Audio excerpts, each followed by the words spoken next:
With this video, I thought I would take a moment and talk about scripting and the difference between interpretive scripting, bytecode, and compiled code.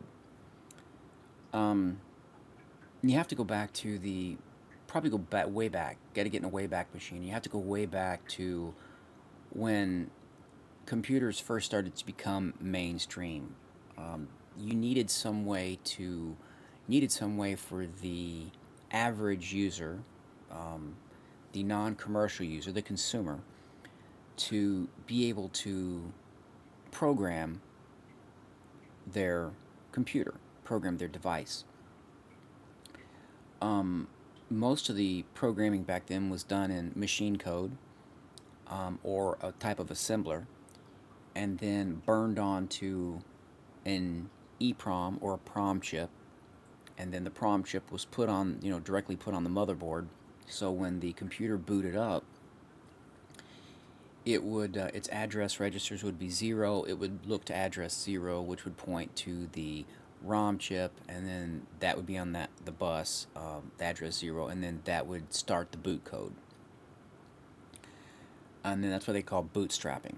It takes very basic instructions and then slowly loads more complex modules until finally your operating system is fully up and running.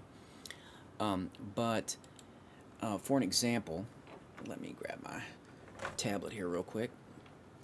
Alright, so for example, you may have a script that says something like, let's find our pointer here.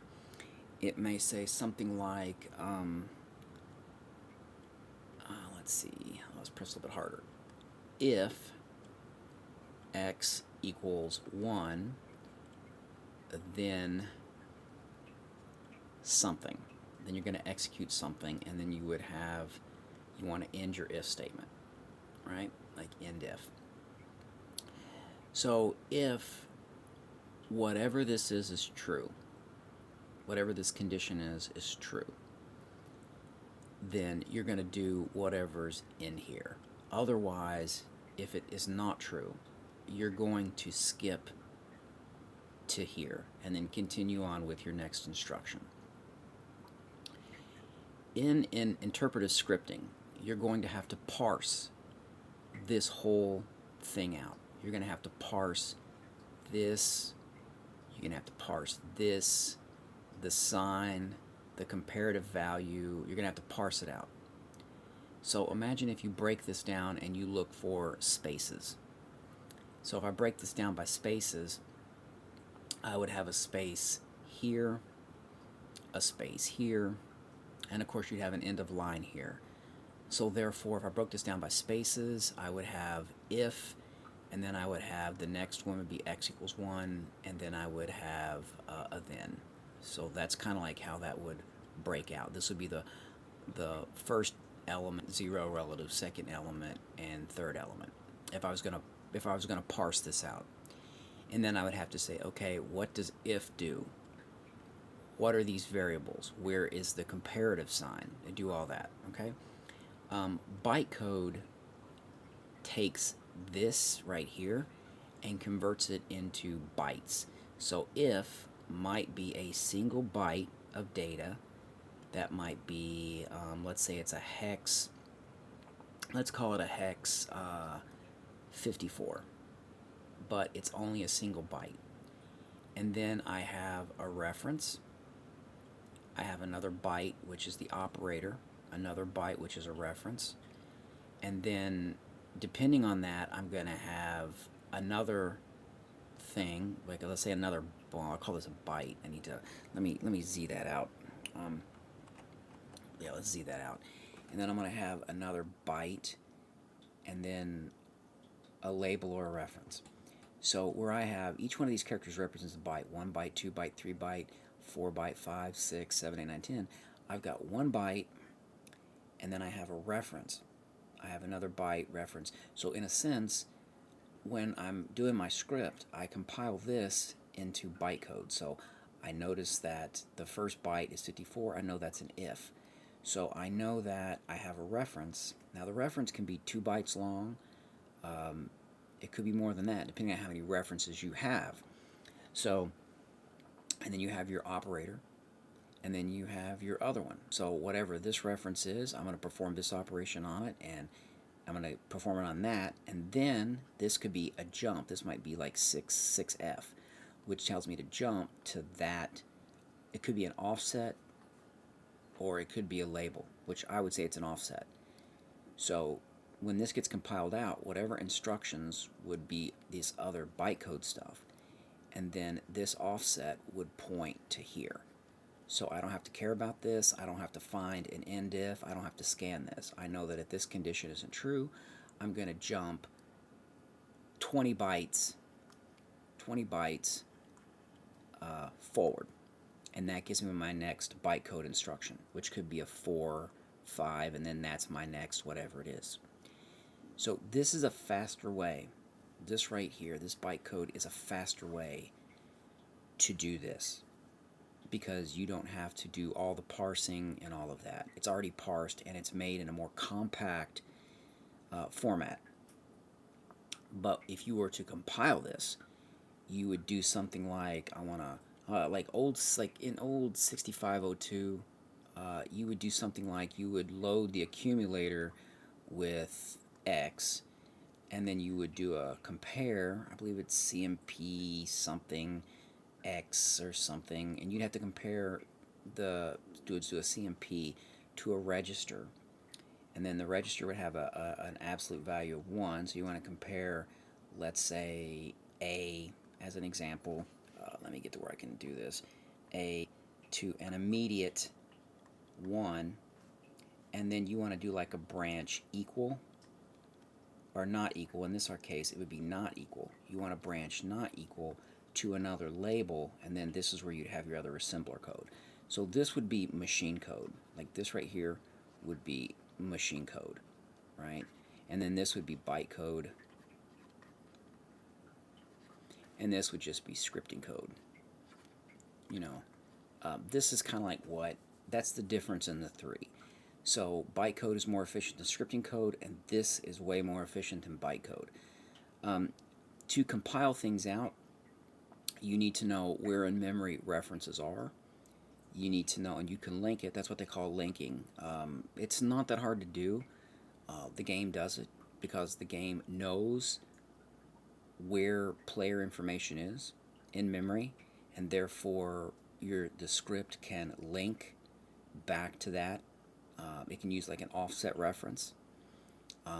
So you can have the way when the game runs, it knows that it loads in memory whatever the game location is plus, like, let's say 5,000, and then just as an example, and then therefore it could link a compiled script in machine code. It could link that so that 5,000 plus whatever the field offset is the data that you want to use. You can call that linking.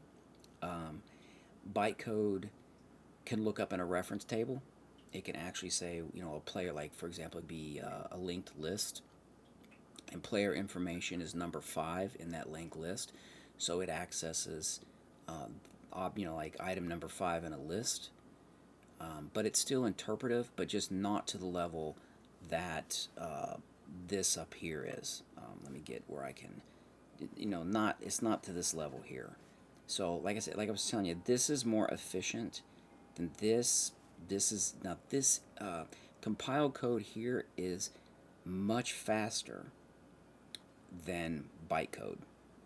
I'm not sure what Bethesda does. I think they use bytecode. I think they use an intermediary. I don't think it's machine language. I could be wrong. I haven't looked at it, so don't quote me on that. Hopefully somebody who knows more about that than me will chime in. But machine code is the fastest. This is next to fastest, which is byte, and then of course this type of interpretive stuff is even slower. This is why Bethesda moved from just a script, which it interprets, to a PEX, which is a compiled executable, or a papyrus executable. I believe it's called a papyrus executable. And then you have PSC, which is a papyrus script, a little 3-byte extension. So I think PEX is bytecode, where I don't think it's fully compiled out machine code, like I say, but I haven't looked at it.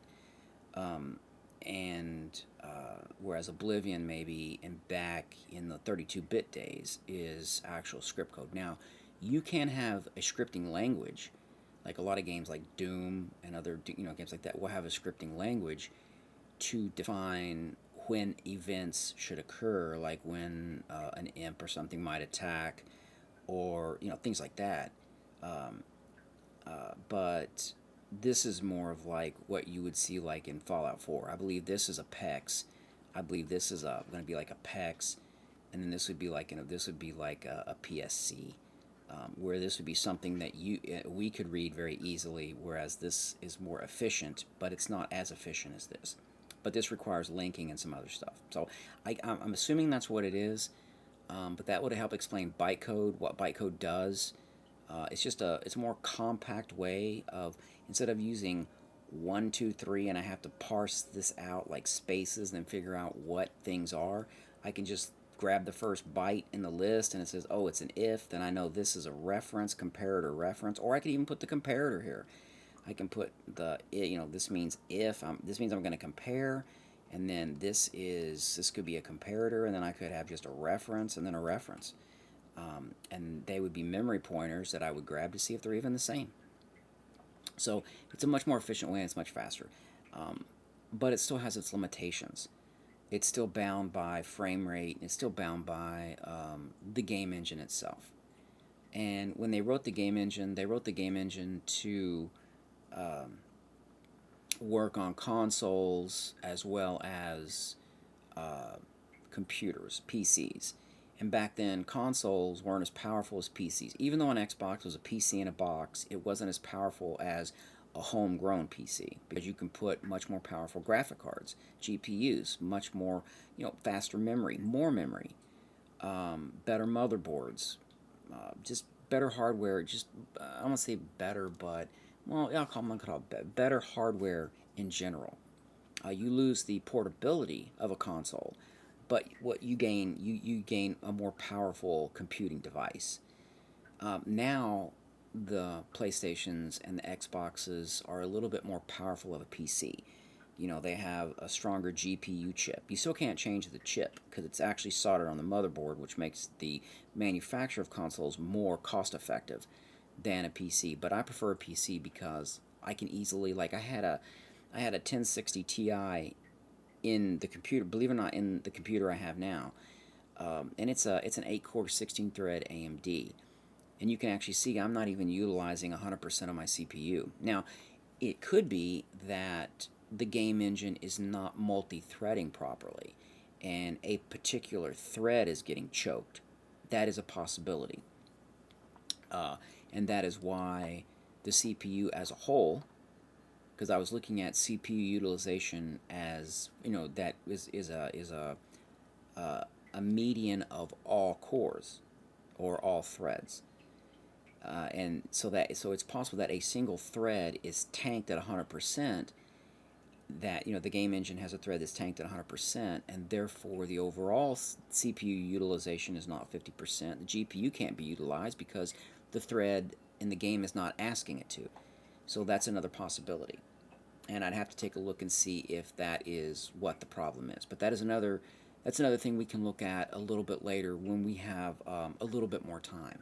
So just thought I'd throw more information your way and see what you think. And like I say, if you have any questions or if none of it makes sense, give me a holler, because I'm surprised this early in the morning or even afternoon I even make any sense at all.